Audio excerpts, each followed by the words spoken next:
Hello and welcome to Good Morning Europe. It's Thursday, the 31st of March. I'm Andrea Bolaitho, and these are your top stories this hour.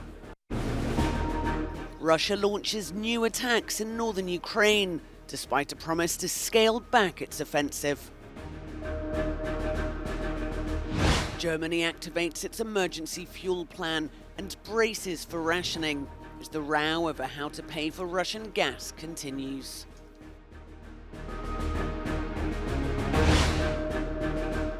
And as Hungary gets ready to vote, we look at what's at stake in Sunday's general election.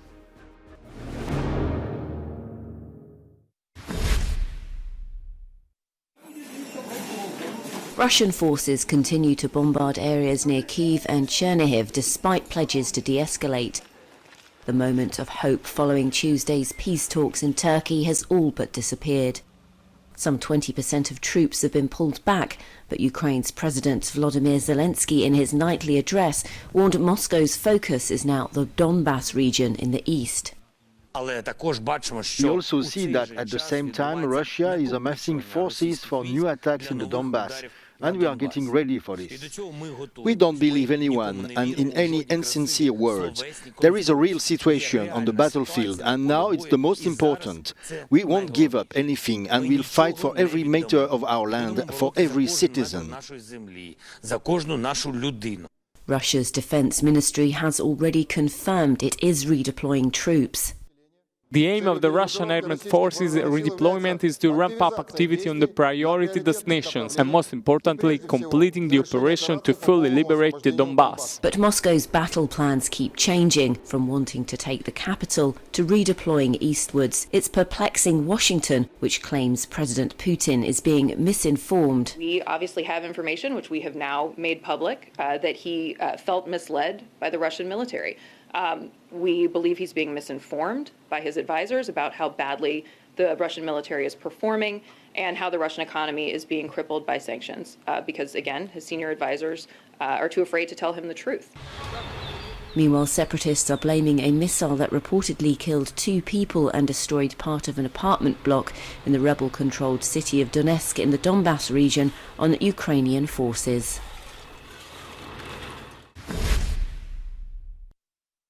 Samuel Romani is an associate fellow at the Royal United Services Institute.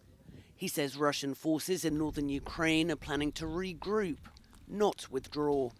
It's obvious that the battle lines to take over the capital and to enact a swift regime change that overthrew Zelensky was impossible. So the Russians are focusing where they believe they can win, and they're focusing on what they call the liberation of Donbass. And then once they've consolidated control over Kherson, Mariupol, and possibly major cities like Kharkiv and Odessa, they will continue to target other regions of Ukraine.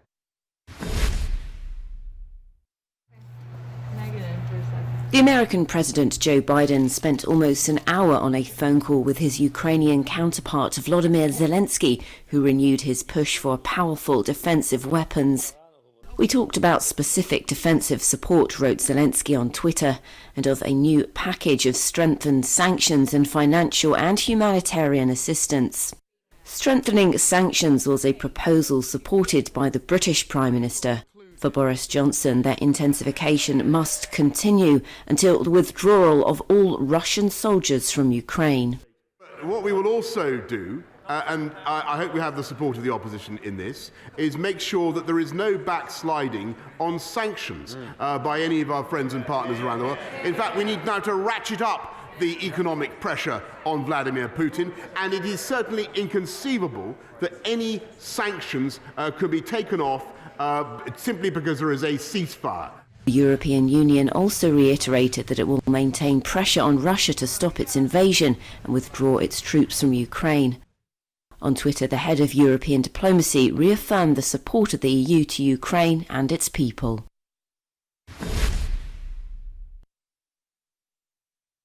Germany could be facing a severe shortage in their gas supplies after the G7 rejected Russia's demand that payments for Russian gas be made in rubles, citing a unilateral and clear breach of the existing agreements.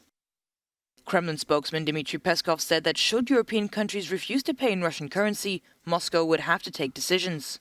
As it stands, Europe receives 40% of its gas and 25% of its oil from Russia. In light of the war in Ukraine, EU leaders are racing to reduce their dependency on Russian energy imports. As Germany is highly dependent on Russian gas, Economics Minister Robert Habeck has initiated the early warning stage of their gas emergency plan to prepare for an eventual shortage.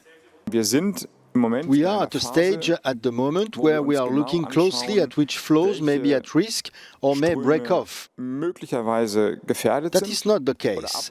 Security of supply is guaranteed. All contracts are being served at the moment. If they were not being served, it would first be up to the market in the second stage to make the necessary changes or send signals to consumers. It is unclear how long the reserves would last in the event of a Russian supply stop. Habeck says it will depend on the stock remaining in the storage facilities in the coming autumn and winter, and urged people to reduce their consumption as every kilowatt hour counts. That's why I would like to combine the proclamation of the early warning stage with the appeal to companies as well as private consumers that they help us, that they help Germany, that they help Ukraine if they save gas or energy altogether. The gas emergency plan has 3 stages. After the early warning stage comes the alert and emergency periods. Only in the 3rd phase does the state intervene. Should this happen, private households and institutions such as hospitals would then have priority in gas supplies.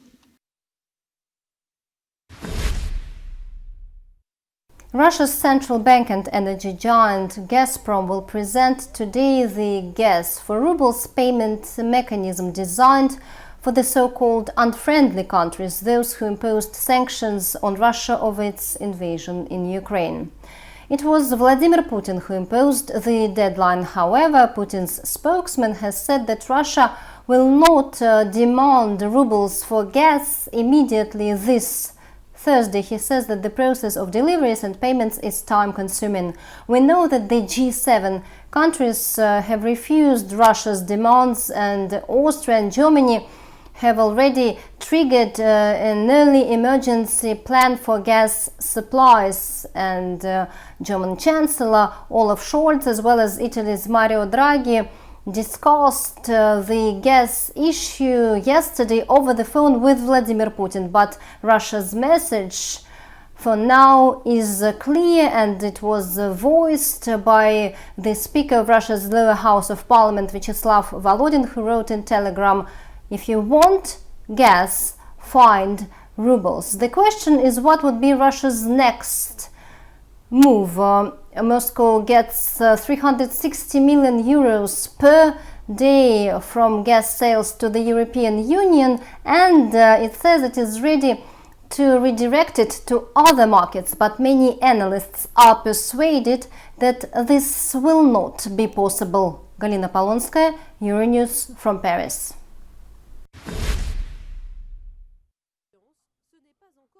The World Health Organization says the number of people globally who've died with COVID-19 in the last week has jumped by more than 40%. However, the number of new infections is falling.